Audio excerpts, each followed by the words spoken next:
Hey, what's up? Welcome back to my space, and I'm Andile and this is my channel. So today in cooking, I'm going to be teaching you how to make simple dumpling and kind of like a pork, not as really a pork, but I'm going to be making a chicken breast curry.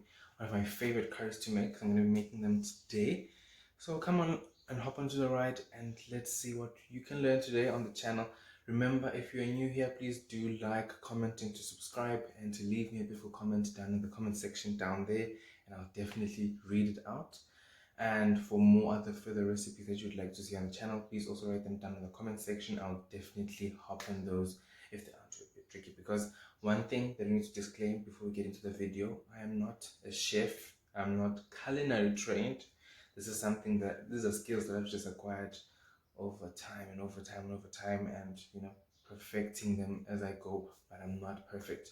So right now what I want us to do, yes, simply get into the chicken. So let's get into the video.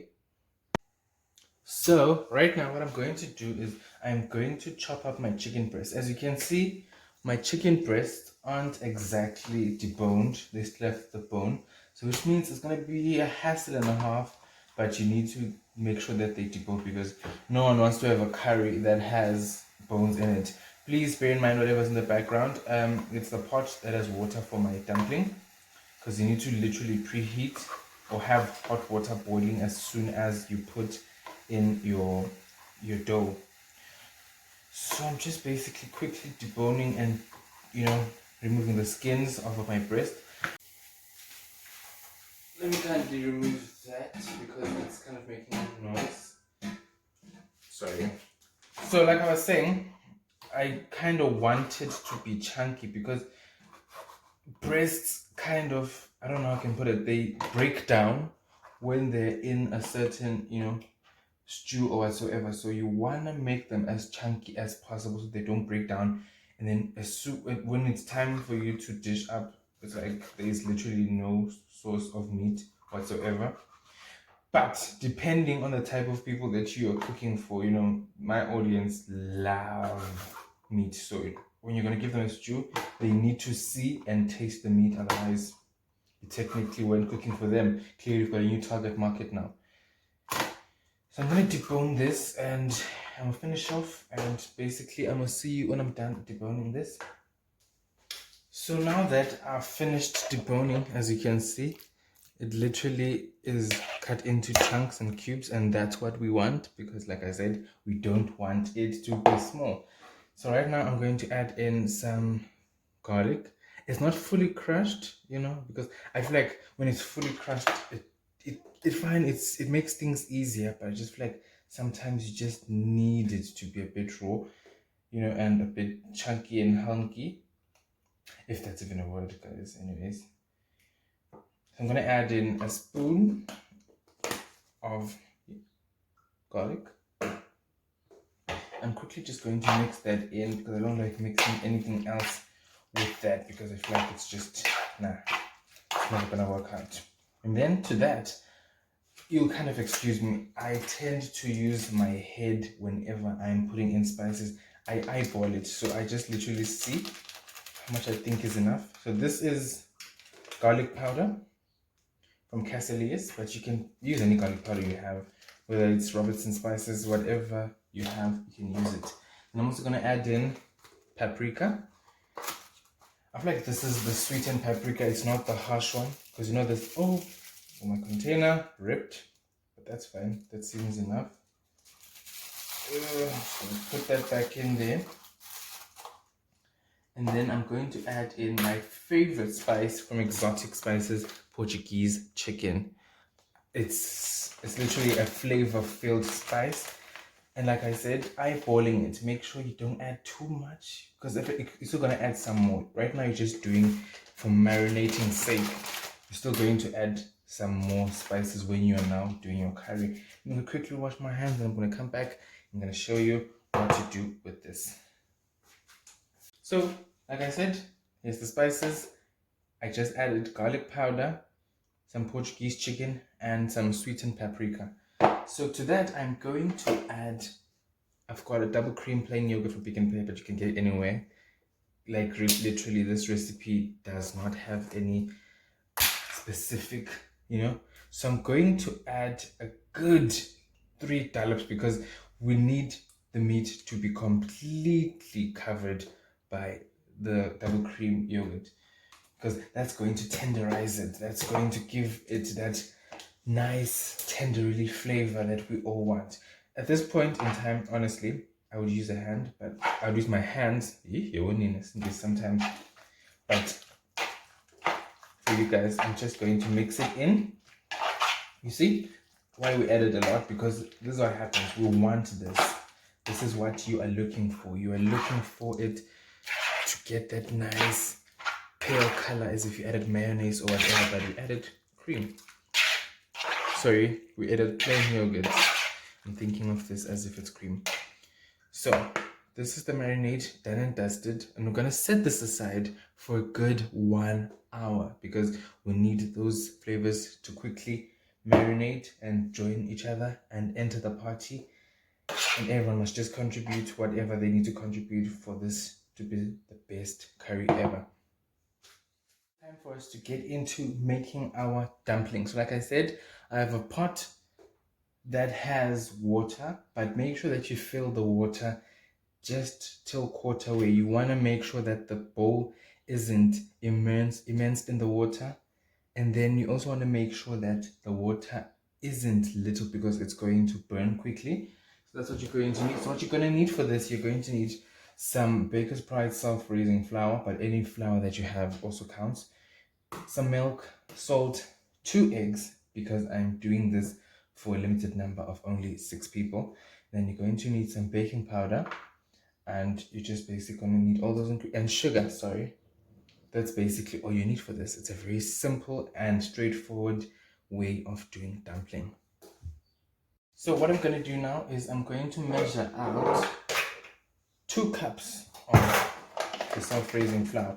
Reason why I like using self-raising flour is because self-raising flour already has baking powder included in it. But then most times, if you are a baker, you will notice that our self-raising flour at Baker's Pride sometimes doesn't come with the raising agent, and sometimes you bake and then all of a sudden it flops, even though you followed the right procedures. So I sometimes love to have baking powder laying around so I can add a little bit, not a lot, a little bit to it. So I'm just sifting right there because I don't want any lumps when it comes to my dough, because lumpy dough means that what? It's going to be a lumpy dumpling also, so I don't want that.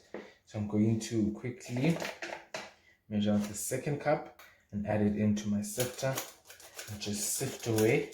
Because okay, one thing that you need to know about when you're making any dough, depending on the type of baking stuff that you're baking, you need to make sure that it is the right ratio, because as much as you can see this as flour right now, it's going to become wet, or it's going to become thicker depending on the consistency that you want. So these 2 cups may then spread out and become a good 3 to 4 cups. So if you aren't careful enough, you might then have too much on your plate. Just getting rid of any leftover flour right there. So that's my flour sifted in. Right now, I'm going to put that just in the sink. Start it in there, and then I'm going to add, I need a teaspoon. Where's my measuring? I need a teaspoon of salt. Everything that is in a dessert form whatsoever needs to be accompanied with salt, because salt is the only way that flavor is going to come in. Put that on the side, sorry. So I'm going to add in a teaspoon of salt. Not a lot. I don't want a lot of salt. Oops. Well, that's okay, to be honest. That is definitely okay. I'm going to put that on the side right there. I'm going to quickly cover this up because of course we are now alright when it comes to that department. Then sugar. I love me some brown sugar when it comes to dumpling, but if you have white sugar, you can also use it. It is not a train smash. Literally, you can use whatever you have, but just make sure that it is not the sticky Maldivado sugar, because it is very sweet and can bring down your whole entire I'm gonna quickly mix up my dry ingredients. As you can see, that looks like a lot of flour. And that's just perfectly enough. But then you can alter this recipe according to how many people you're cooking for. So if you're doing this for yourself, I presume a good 1 cup should be enough. But then if you're doing for a large crowd, you can even use the whole bag. I mean, like, and then you'll be alright. So quickly mix that in. I'm going to make a well. I know I normally don't do this, and it's kind of like doing it for the first time on YouTube. Wow, how odd. So what I like to do is I like to break my eggs separately, because you never know what type of egg you're gonna get. Next thing, I've broken my egg inside and it is a rotten egg. And ta-da, my egg is perfect. I'm going to add it into the well right there. We're doing 2 eggs. But then if you're doing more than what I'm doing, you're going to add in 3, 4, or whatever amount of eggs that are required, similar to the ratio of how many cups of flour you had put into your whole recipe right there. So then I'm going to quickly break it up using my, I'm going to quickly break it up using my whisker. I feel like such recipes need you to do things with, the manual way, because if you're going to put it in an automatic mixer, I feel like it's just going to lose the definition of what it's supposed to be. So you want to add a little bit of milk, because you don't want your dough to be pancakey, which is wet. You want it to be just perfectly, thickened, but not too thick, to the point that even when your thing is done, it's going to come out into a consistency. You see right now, it is really, really thickening up. So I'm going to add in some more milk, but making sure that I don't add a lot. You don't want a wet dough. It never turns out well. Trust me, I've done this so many times, and on different occasions, I've had a very thick one, I've had a very wet one, I've had, a perfectly consistent one, but then there was a problem with sugar, a problem with that. So it's kind of lesson, it's a learning step. Always learning on how to perfect your craft when it comes to doing such things. I also heard apparently that there's a different way of making dumpling. You can add in, yeast, but for me, I kind of feel like that would just, you see, right now, the consistency is still a bit thick. We want it to be a little bit wet, but not wet, guys. We don't want it running, like I said, pancakes. No, we don't want that. We just want it to be perfectly smooth and nice. You see, I'm getting it already, and before I finish mixing all of this, but you're gonna see how it's gonna turn out. It's gonna turn out perfectly well. I know it's only the second edition of my cooking and baking segment, but I promise you that I'm trying to keep up and honestly give you guys the content that you desperately need and that I've always been promising. See right now, this is a perfect consistency. It's not wet, it's not too runny, it is perfect. And that is how you make your dumpling dough. This is now the complete dough. It is about to go into my pot that had water, hot boiling water. And because this is a cheat way, I'm actually going to show you this. Let me just quickly show you. Because it is me and I decided to cheat my way out of this one, I did it the cheat method way, which is putting water first and then adding your bowl that has been lined with cooking oil or non-stick spray.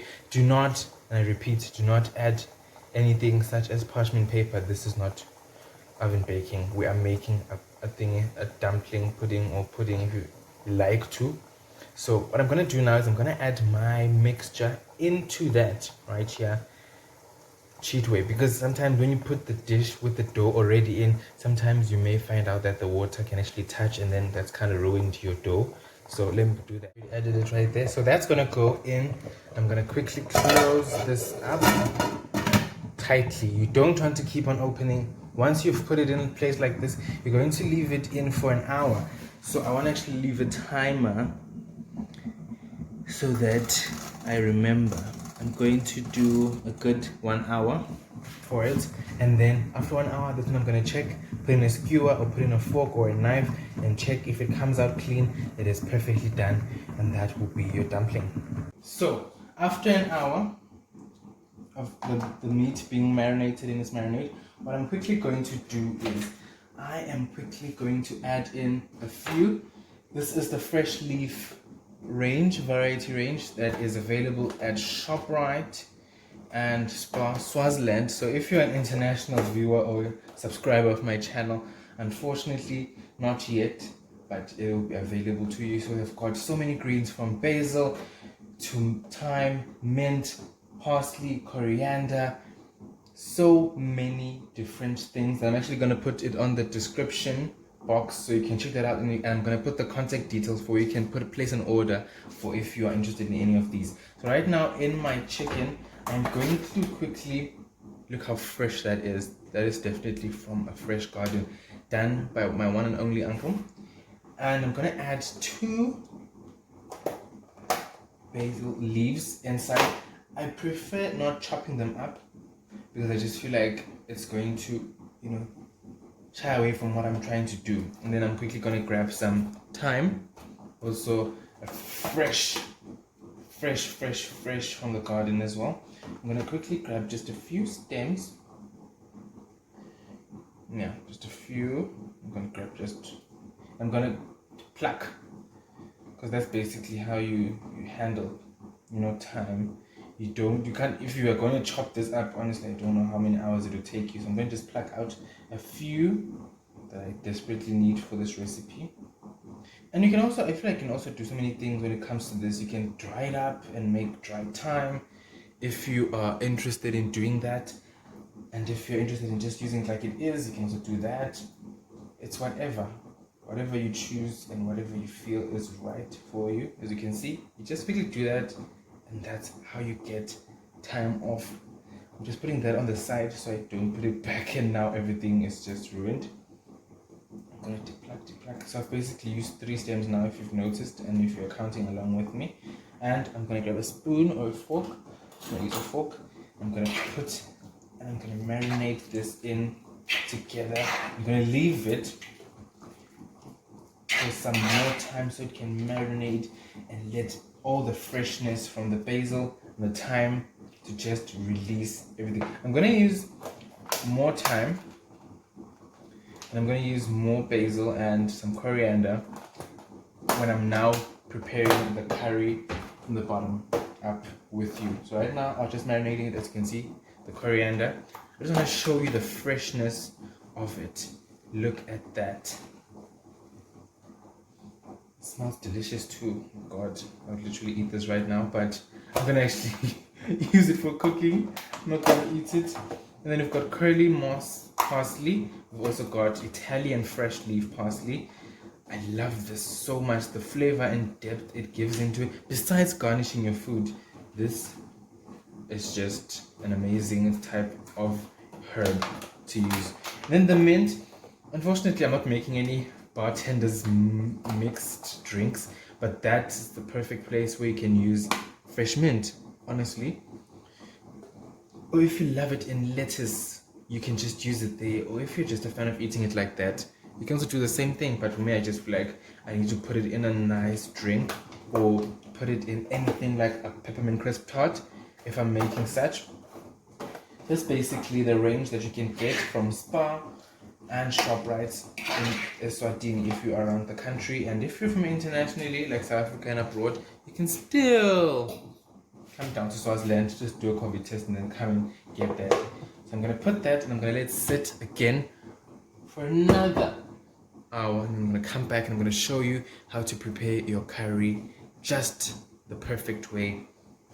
Remember, FreshLeaf, Spar, ShopRite, every single herb you can think of, and lettuce, and so many other things. Strawberry is also going to be available very soon as the season comes in. But yeah, basically that is it. So it's been a whole complete hour now. Remember, we marinated our chicken breast that are cubed, and now we're about to begin making our curry. So all you need is 2 tablespoons or 3 of olive oil, extra virgin olive oil, or just normal canola oil if you have. And then to that, I'm going to remove this because it's going to literally burn me. I'm going to add some Osman's Taj Mahal pure spice, which is a mixture for biryani, but you can always just get star anise, you can get garlic cloves or just cloves, or you can also just get your simple, cinnamon sticks, whatever you feel like gives your stews or curries that curry flavor. For me, I'm just gonna add some of these.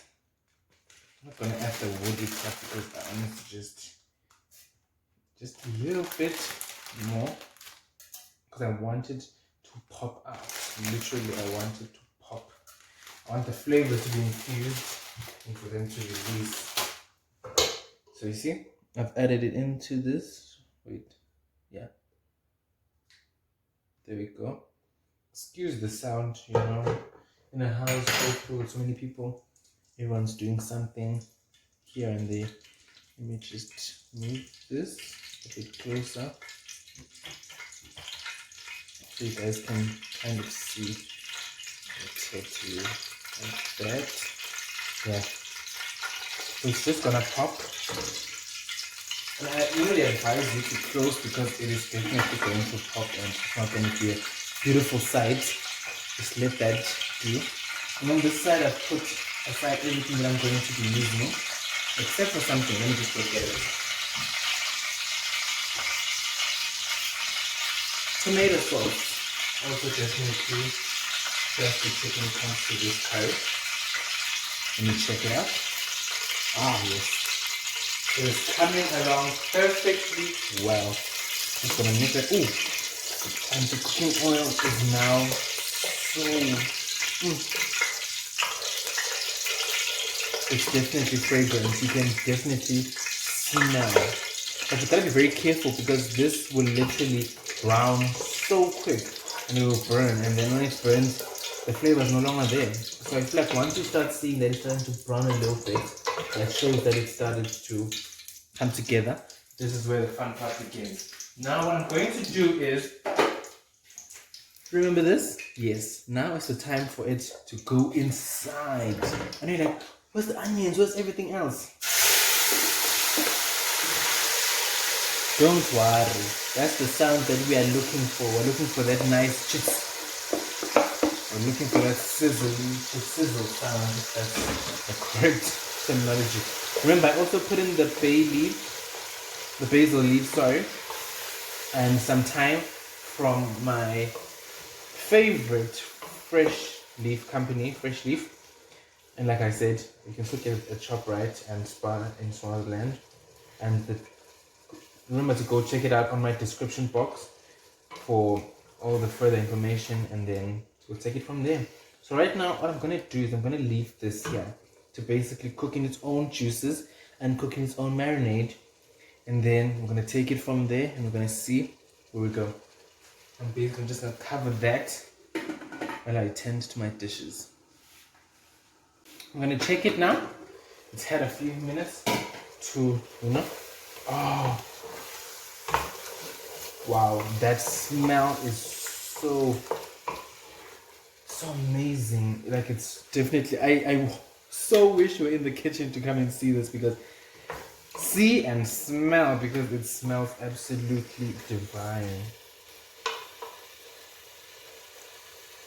The herbs are coming all together, and because we had placed spices and a few of some herbs in the marinade, you can actually smell it come through. It's actually telling you that I had something put in me, and this is how I'm turning out yet. Remember, we didn't put too much because we're still gonna add some, because in the process of cooking this, some of it is gonna go away, and some of it did go away in the marinade, because yogurt is one of those balancing agents that just completely can shut down anything. So if you have a gravy or a soup or a stew that is over salty, the ways of kind of dimming the salt is just using lemon.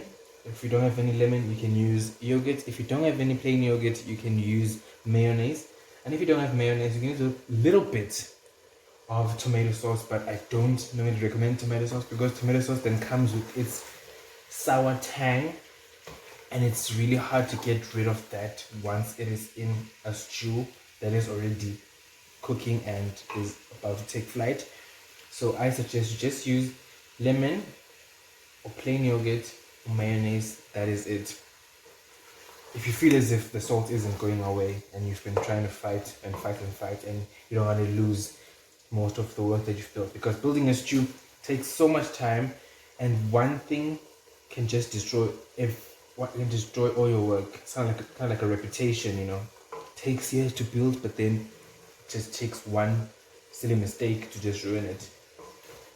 So that's the quickest way to kind of fix your mistake without losing all the work that you've done. So I'm going to put back my thing on 6 because I decreased the heat because I didn't want my seeds to easily get burnt, you know, and you never want that. But now I'm going to put it on high so we can start cooking the breast completely. So I normally do this kind of a curry, but I normally do it with pork because I feel like pork just blends very well. But I was like, not. Let me do a chicken version for you guys today here on YouTube. Remember, you can send any comments right in the comment section and tell me which recipes you'd like to see me cook next time. And any questions, any kitchen conundrums that you think I may be able to help you with. Remember, and my disclaimer, I did say I'm not a chef. I am just a normal cook, but who kind of takes cooking seriously.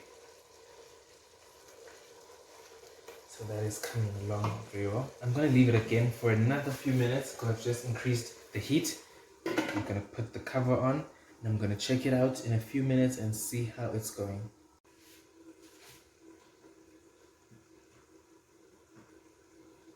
Still letting it do its thing right there in the pot. Such meals and dishes just need you to literally just let them do their thing. Let the juices incorporate on their own. Let them meet each other, shy meet and greet lapo. And you are just going to be the one who comes in after a while and just mediates and checks if everything's okay. But it doesn't mean that you're supposed to be up in its grill every 2 minutes because you are disturbing the process. So let's check how it's been going. It's coming along so well. And it's releasing the waters and the marinade as well. So it's still cooking in its own juices, which is a good thing because it's going to tenderize. Wow, this definitely smells so nice. Like you can smell the basil coming through. You can smell it.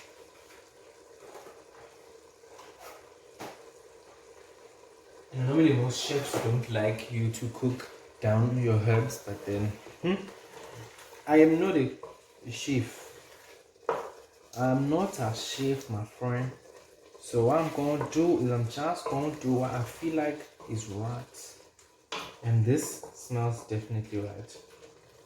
Remember, chicken breasts easily get hard quick and easily are undercooked. So you must literally pay attention and be very vigilant when it comes to, you know, chilling a chicken breast. I actually want to show you how it looks. But none of my bricks want to come onto my spoon. Look at that. That just looks nice.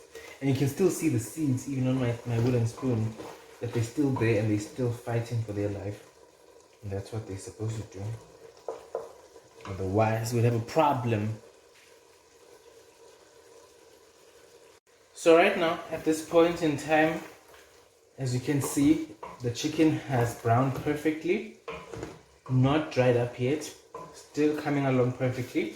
What I'm going to do to that is I am simply going to add in my onion, carrots, and red pepper. But you can actually put whatever you have. Honestly, this is one of those recipes that necessarily don't need you to go out and get celery, get yourself some. No, you just put whatever you have in your pot, but no potatoes. I honestly don't think a curry would go proper with potatoes. But I do remain, you know, to be skeptical about it, but you can do whatever. But I just feel like it wouldn't go proper.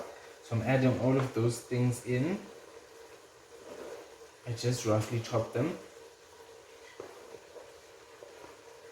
I know they're gonna dissolve inside the curry, but it's not like you're cooking a beef stew where you really need to see them chunks. Otherwise, it is definitely going to just be a beef gravy. I'm gonna quickly mix that in because you see what it's doing now?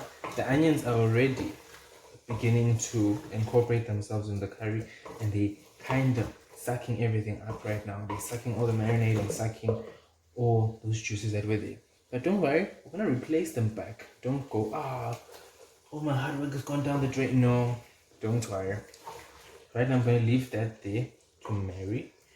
I'm gonna wash my dish and then I'm gonna quickly show you how to do the next step.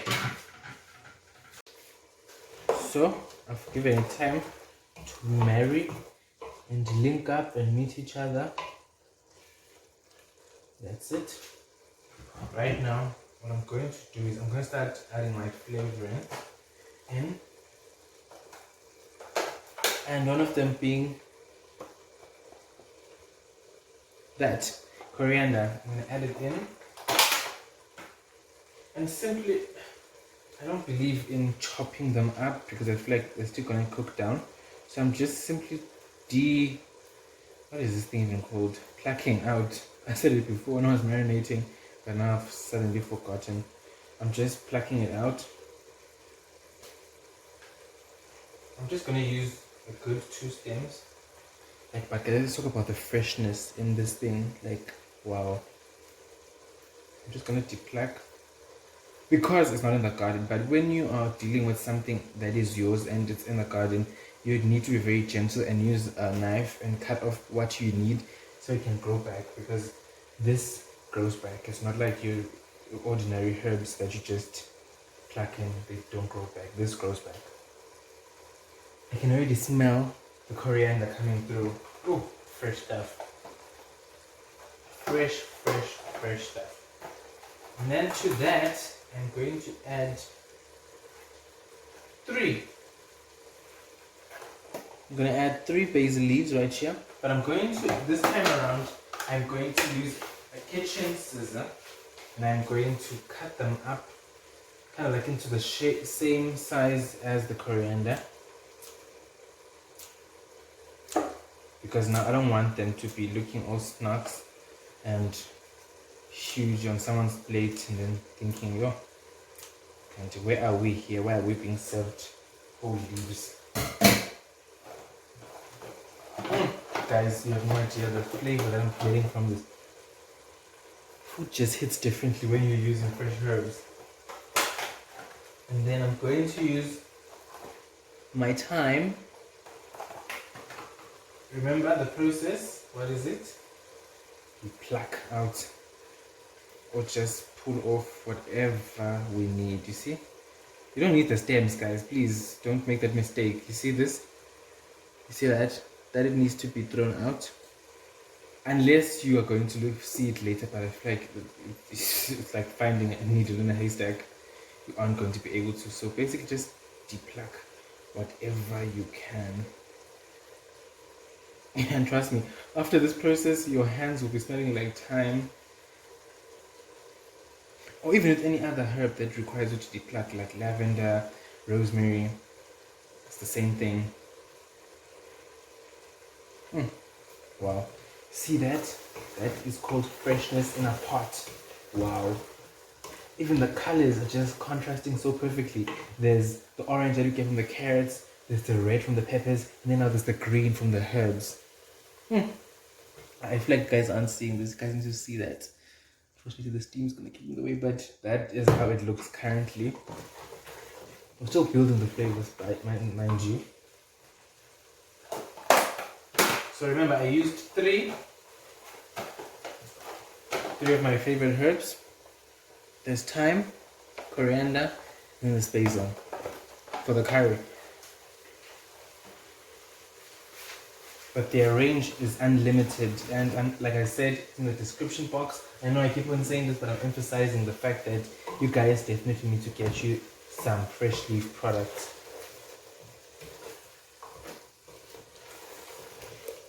Ooh, smells so good. Right now I'm gonna put it back together because now it's time for me to spice it up.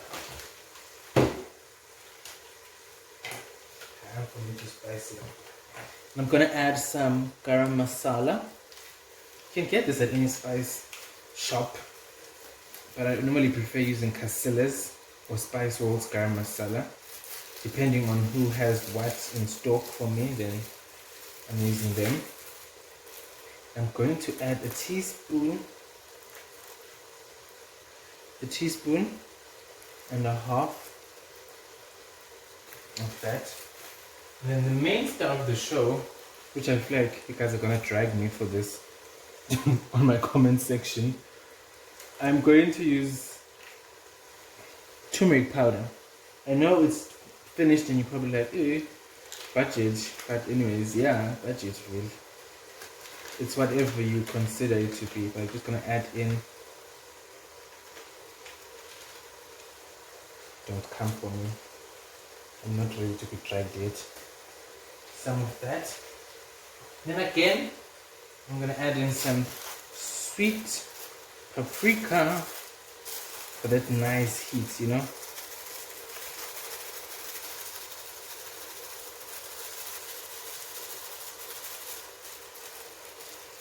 My paprika's just coming out in weird ways. Yeah, there we go. Wow. This curry smells so lovely already. Then I'm going to add in my Portuguese chicken.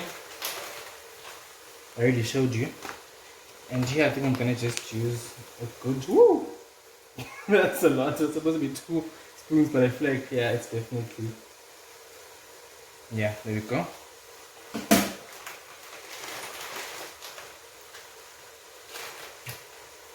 And now I'm gonna stir that in so everyone gets to meet the new class members. The spice, Odyssey. Ooh. Oh man, oh man. If only you guys were here to smell this. This house is already so... The turmeric and the paprika just already gave this dish a different and vibrant color. A color that literally just tells anyone on the streets or wherever that, no, this is not your average curry. This is Bandile's curry. Look at that. Look at that color. Look at that. I'm trying to show you proper, yeah. I'm gonna add some water because it's browning. I don't want it to get burnt. Just a little bit. Don't add a lot, just a little bit to get those sticky bits out and loosen them up.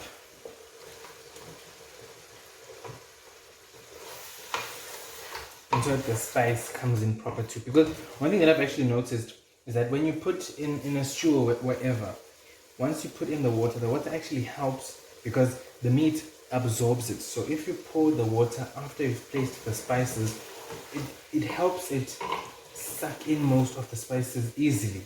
And it just makes it so nicer. So right now I'm going to give this a few minutes just for everything to bind properly. Remember, the carrots aren't done properly because they haven't gotten time to just sit and you don't want them to be overly done. That's one other thing. So I want to show you, after I've given this a good 2 minutes, how to add all the rest and then let it sit and cook at a low temperature heat. 2 minutes has elapsed. You see it almost burns. The spices have definitely gotten a chance to know each other. And now, time to add the heat. With another local brand right here, Eswatini Kitchen's Swazi Fire. This is the hottest chili I've ever known, honestly. Just a little bit goes a long way. You know when they say that, this is definitely the example that they were supposed to give out. I'm just gonna add a little bit, guys. Don't add a lot. I don't care whether you're a chili addict or whatsoever, but you will literally die. You will die. I'm just gonna finish off some of this honey. Honey also goes a long way in substituting a few things. So also gonna add a good teaspoon and a half. If that's finished now, okay, let me grab a new one.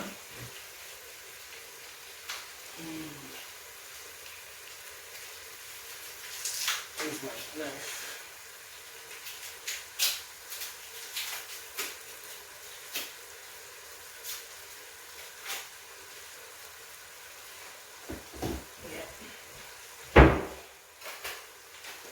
teaspoon. Also, Eswatini's Kitchen's honey. I mean, we're doing things local here, local and fresh. If you know any product that I could have been using also, you can hit me up on the comment section. Teaspoon, that's done. And then some soy sauce, lightened soy sauce, which is also finished. Because I'm probably like, I'm just finishing everything. And then my favorite, and one of my friend's favorite, Maggie. Ooh, I'm gonna trend for this one again. Worcestershire sauce. Worcestershire, however you choose to pronounce it, but it is a very great sauce.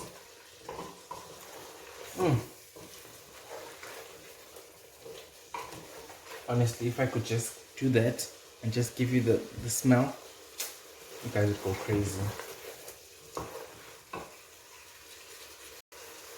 And now I'm going to add my Wellington tomato sauce. Just a good 2 spoons of it. You hear that? Now everything's going quiet because I've added the big dog of the cooking world, and that is the one, the only. I'll put that back in the cupboard.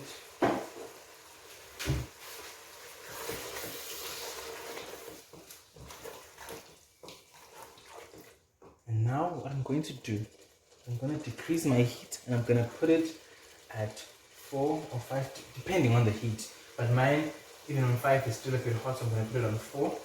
And now I'm going to add in my secret mix, which I'm going to tell you, but I'm not going to tell you. Maybe I will, I'm not too sure. Into the whole family that I've already met. This is the in-law right now. This is the in-law. And she comes in a violent way. She's not here to be your friend. Just because you got your brother. Always sweet. Think you get someone. See, now it's gone quiet. Now it's just me and you. Waiting for this to start bubbling. And as soon as it does, I'm going to put it on 3, sorry. I'm going to put it on 3, but you can put it on 2 if you still feel like it's still hot. And I'm then going to let this just build its flavors for a good, let me put on the timer to a good 10 minutes. And I'm going to switch off the heat and I'm going to let it sit again for another good. Let me show you again because you guys just need to see that. Oh, this looks lovely. And imagine with the dumpling and a bit of rice. Guys must be playing. Make sure you scrape some of the scrapes from here, kind of like in baking, that you need to scrape off whatever you have been using. You know, like the other baking materials, you need to scrape them off because when you leave it like that, what is that for? What are you leaving it for? Like, I mean, you're cooking, so everything must just go in. I'm gonna add in some bit of water again. It's a bit thickening too fast.